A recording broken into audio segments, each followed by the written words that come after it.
সনাতন হিন্দু পুরাণে বর্ণিত মনসা দেবী হলেন এক গুরুত্বপূর্ণ দেবী, যিনি শিবের কন্যা হিসেবেও পরিচিত।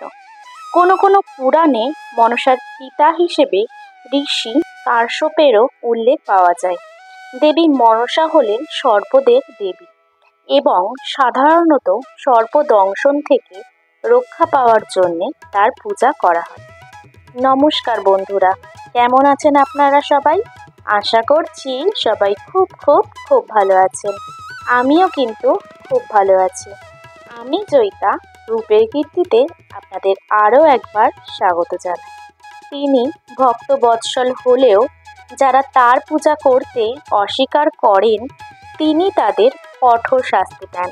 শুরুর দিকে মনসা দেবীকে দেবী হিসেবে কেউই স্বীকৃতি দিচ্ছিলেন না, তাই তার মূল উদ্দেশ্য ছিল দেবী হিসেবে নিজের অবস্থান প্রতিষ্ঠা করা এবং একনিষ্ঠ ভক্ত গোষ্ঠী গড়ে তোলা। মনসা পুজো বাংলার অন্যতম একটি প্রাচীন এবং গুরুত্বপূর্ণ ধর্মীয় উৎসব।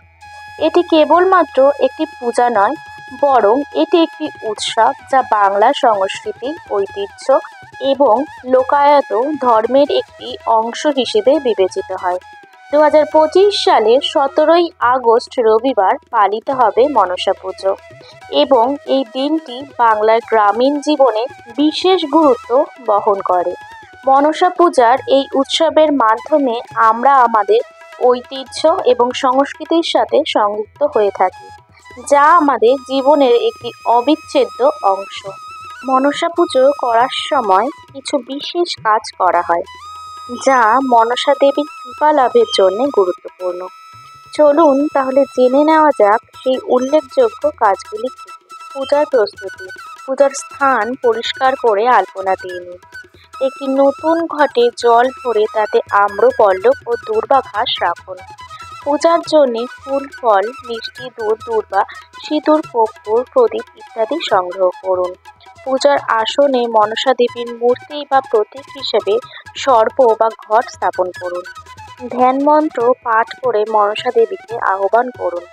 ষোড়শ উপাচারে দেবীর পূজা করুন, আরতি করুন এবং মনসা দেবীর মন্ত্র জপ করুন। পূজার সময় মনসা মঙ্গল গান বা পালা গান পরিবেশন করা অত্যন্ত শুভ, বিশেষত জাগরণ গানও গাওয়া যায়। পূজার পর দেবীকে উৎসর্গকৃত প্রসাদ বিতরণ করুন। গরিব ও অভাবীদের বস্ত্র ও খাদ্য দান করা অত্যন্ত মঙ্গলজনক।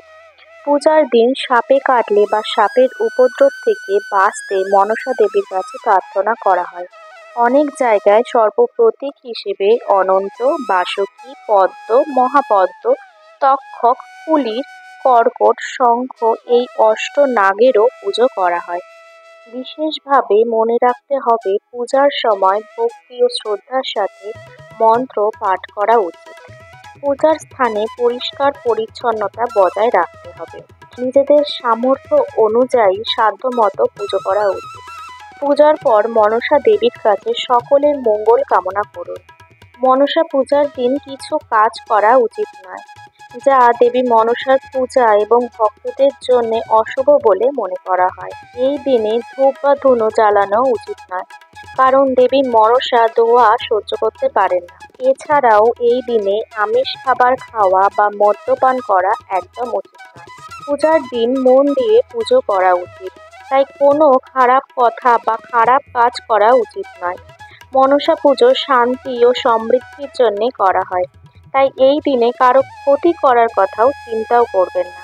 পূজার দিন শান্ত থাকা উচিত, ক্রোধ বা রাগ করা উচিত নয়, অতিরিক্ত শব্দ করা উচিত নয়। পূজার সময় পরিষ্কার ও শুদ্ধ কাপড় পরা উচিত। মা মনসা, যিনি সর্পদেবী হিসেবে পূজিত হন, তার পছন্দের ফুলগুলির মধ্যে শ্বেত অপরাজিতা বিশেষভাবে উল্লেখযোগ্য।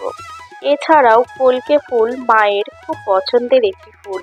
নীল অপরাজিতা ফুলও মায়ের খুব পছন্দের।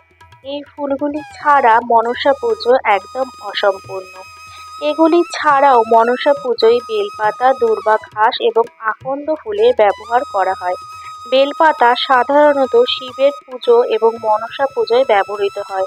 আকন্দ ফুল, বিশেষত সাদা আকন্দ ফুল, মা মনসার অত্যন্ত প্রিয় একটি ফুল। যা মনসা পুজোয় অর্পণ করা হয়। কেমন লাগলো মনসা পুজো সংক্রান্ত আজকের এই ব্লগটি? ভালো লাগলে লাইক শেয়ার কমেন্ট করতে একদম ভুলবেন না। আর সাবস্ক্রাইব করে দিয়ে পাশের বেল আইকনটি অবশ্যই প্রেস করে দেবেন। তাহলে আমি যখন যখন ব্লগ ছাড়বো তখন তখন আপনারা নোটিফিকেশান পেয়ে যাবেন। তাহলে আজকে আসি, ভালো থাকবেন, সুস্থ থাকবেন। নতুন একটি ব্লগে আপনাদের সাথে আবার আমার দেখা হবে। ধন্যবাদ।